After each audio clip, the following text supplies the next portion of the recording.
que é a diferença? Vocês vão escutar, né? Escutaram as narrativas de hoje, vão escutar a narrativa de amanhã. Se alguém perguntasse assim, né? Qual a diferença entre os seguidores de Cristo que estavam reunidos há 2000 anos atrás, no cenáculo, e a diferença entre os seguidores de Cristo que estão hoje reunidos aqui na festa de Pentecostes da paróquia Santa Rosa de Lima em 2026? Tem uma diferença que eu acho que é básica e que a gente poderia até pensar, né, que essa diferença básica e fundamental, ela talvez nos ajude a perceber a graça do que nós estamos celebrando. Porque há 2000 anos atrás, alguém se reuniu no cenáculo, não é verdade? E hoje nós nos reunimos nessa Eucaristia. E ambas as reuniões estão conectadas com o Espírito Santo de Deus. Qual a diferença? Diferença muito simples, tá? É uma pergunta, não é para ser retórica, não, é para vocês pensarem mesmo. Mas eu já respondo, porque a gente não tem tempo e eu sou ansioso, então não consigo esperar muito tempo as pessoas me responderem as coisas, né? A diferença é que no cenáculo eles estavam reunidos para receber o Espírito Santo. Hoje nós estamos reunidos porque nós já recebemos. Perceberam a diferença? A diferença é que há 2000 anos atrás eles estavam reunidos para receber o Espírito Santo. E hoje nós estamos reunidos porque nós já recebemos o Espírito Santo. Por que é importante a gente falar isso? Porque às vezes as celebrações litúrgicas, por falta de catequese, as pessoas confundem muito aquilo que é a memória e aquilo que é a graça de Deus que age em nós, né? Então, se reúne para celebrar a Ascensão e as pessoas falam: hoje o Senhor subiu aos céus. O Senhor subiu aos céus tem muito tempo. Nós estamos fazendo memória deste mistério. Hoje nós recebemos o Espírito Santo. Não, o Espírito Santo você recebeu quando você passou pelas águas do batismo e aceitou o Senhor como seu Salvador. Hoje nós nos reunimos não para receber o Espírito Santo. Hoje nós nos reunimos porque nós já recebemos o Espírito Santo. O que faz possível vocês estarem aqui é porque vocês já receberam o Espírito Santo. É porque o Espírito já habita cada coração, ilumina cada existência. Isso é muito importante, porque domingo passado nós falávamos das 3 presenças do Senhor. O Espírito de Deus nos une, vamos dizer assim, em comunidade, por isso está presente, nos une para escutar a sua palavra, onde também está presente, e nos une para fazermos não somente a memória da sua paixão, né, mas para vivenciarmos a sua paixão e a sua ressurreição em cada pão que comungamos que já não é mais pão, e em cada cálice que tragamos que já não é um cálice com vinho, mas o próprio sangue do Senhor. É o Espírito de Deus, o Espírito Santo, que faz possível a comunidade, a escuta atenta da palavra e a Eucaristia. Na nossa catequese a gente precisa trabalhar muito essas 3 presenças, inclusive aquilo que nós chamamos na linguagem teológica clássica de epíclese. O que é epíclese? A epíclese é o momento em que o padre estende as mãos e fala: por isso nós os pedimos, derramai sobre esses dons do pão e do vinho, o vosso Espírito Santo. É por isso que neste momento se toca o sininho. É por isso que neste momento quem não é sacerdote deve se ajoelhar.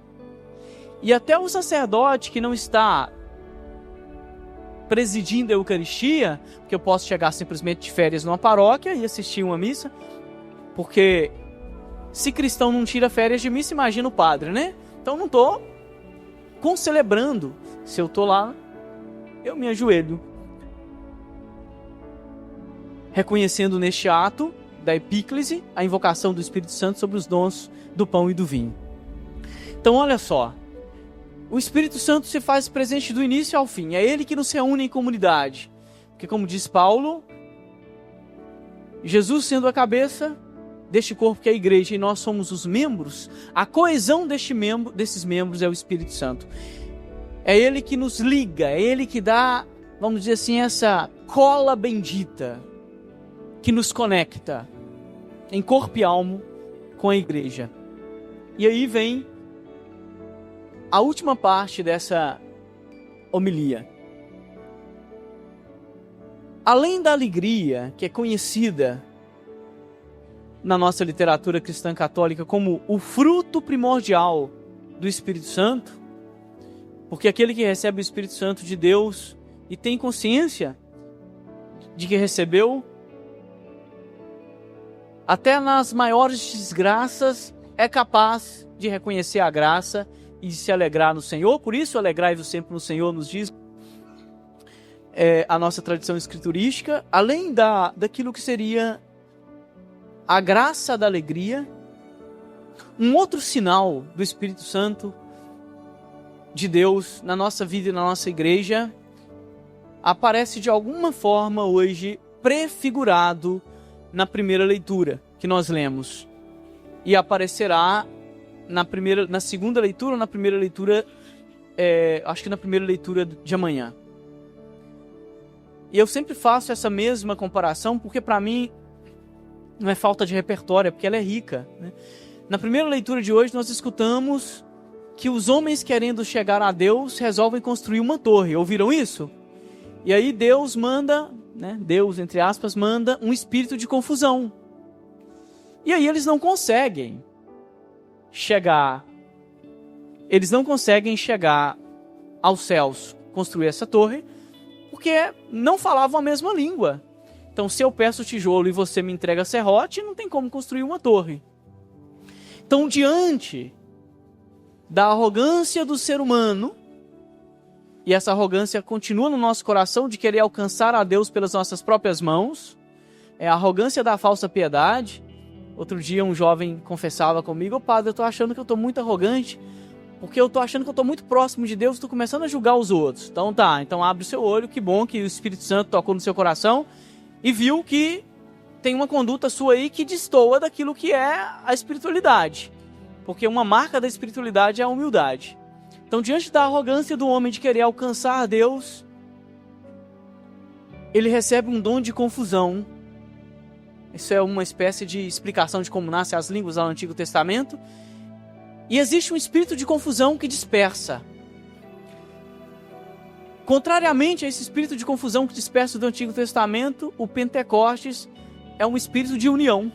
Se lá no Antigo Testamento falavam uma língua só e começaram de repente, pelo espírito de confusão, a falar línguas diferentes e ninguém se entendia mais, no Novo Testamento, aqueles que falavam línguas diversas são reunidos em uma outra língua, que é a língua do Espírito Santo de Deus, a linguagem do amor, a linguagem da alegria, a linguagem, vamos dizer assim, daquilo que é a graça primordial que habita na nossa vida. Então o Antigo Testamento falavam uma só língua e de repente começam a falar línguas diferentes e não se entendem. O Novo Testamento falavam línguas diferentes e o Espírito, pela sua graça, faz com que cada um, a partir da sua língua diferente, compreenda uma mesma mensagem. E por isso termino dizendo, isso é uma espécie, o pessoal gosta muito de falar de indicadores, né?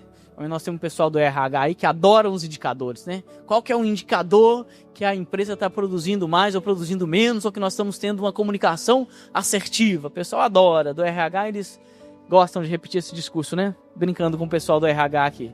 Se a gente pudesse pensar um indicador da ação do Espírito Santo de Deus na nossa vida, além da alegria, é se a gente se comunica. É se a gente tem comunhão. E eu digo categoricamente, sem medo,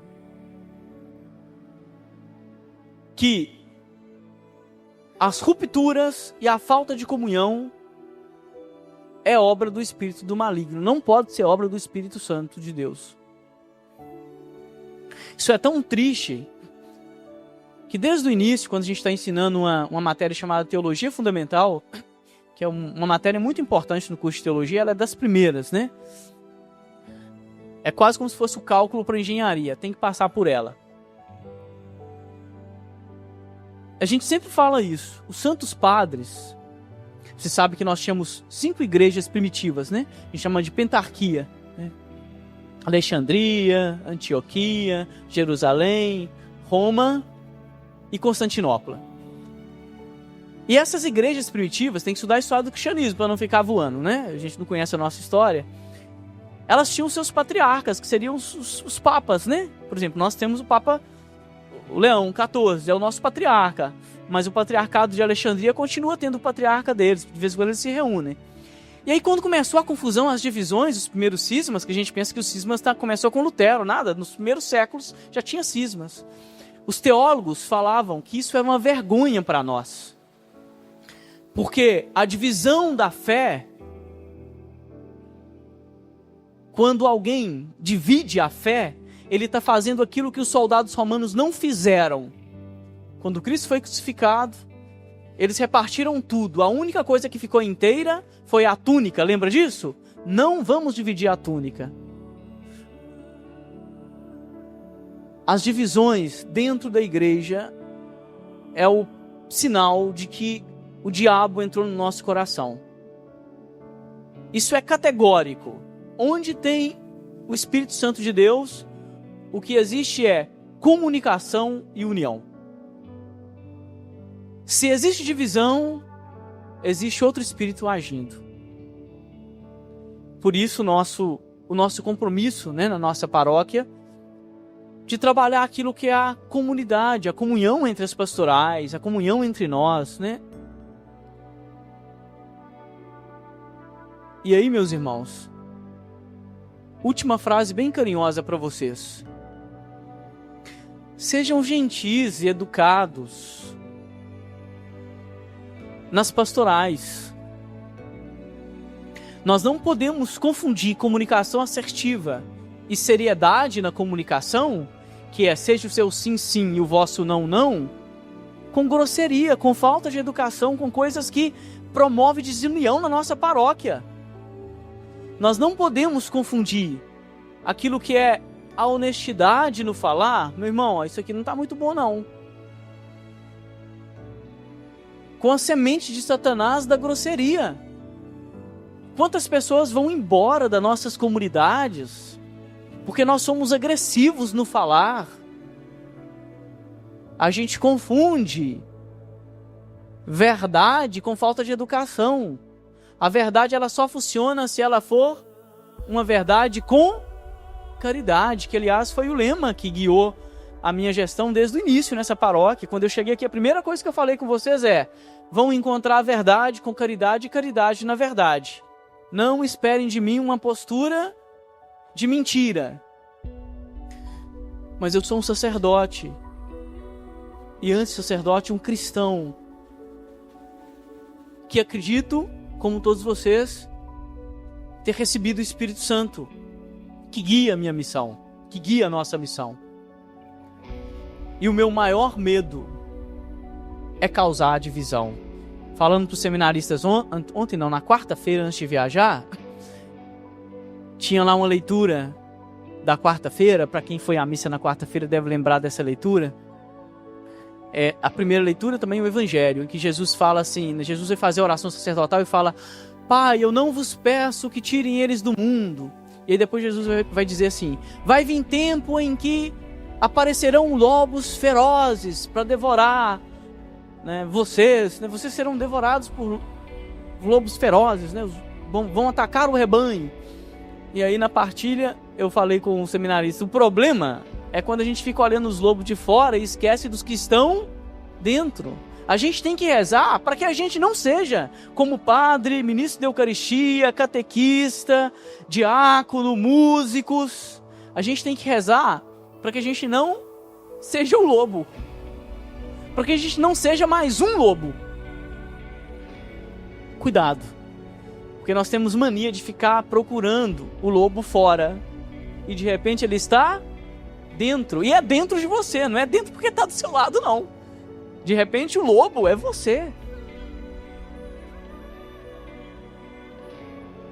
Que ataca e que dispersa com seu veneno, com a sua língua maldita. Então eu termino aqui essa homilia, que eu sei que foi bastante forte, precisava ser forte, pedindo que a vigília de Pentecostes coloque no nosso coração o espírito de mansidão, o espírito de verdade, de alegria e de união. Estes são, junto com os outros dons do Espírito, que a gente fala dos 7 dons, mas são milhares, né? Não tem como contar os dons do Espírito. Esses 7 se destacam, né? Eu acrescentaria esses dons como os dons que nós precisamos cultivar na nossa vida. Louvado seja o nosso Senhor Jesus Cristo.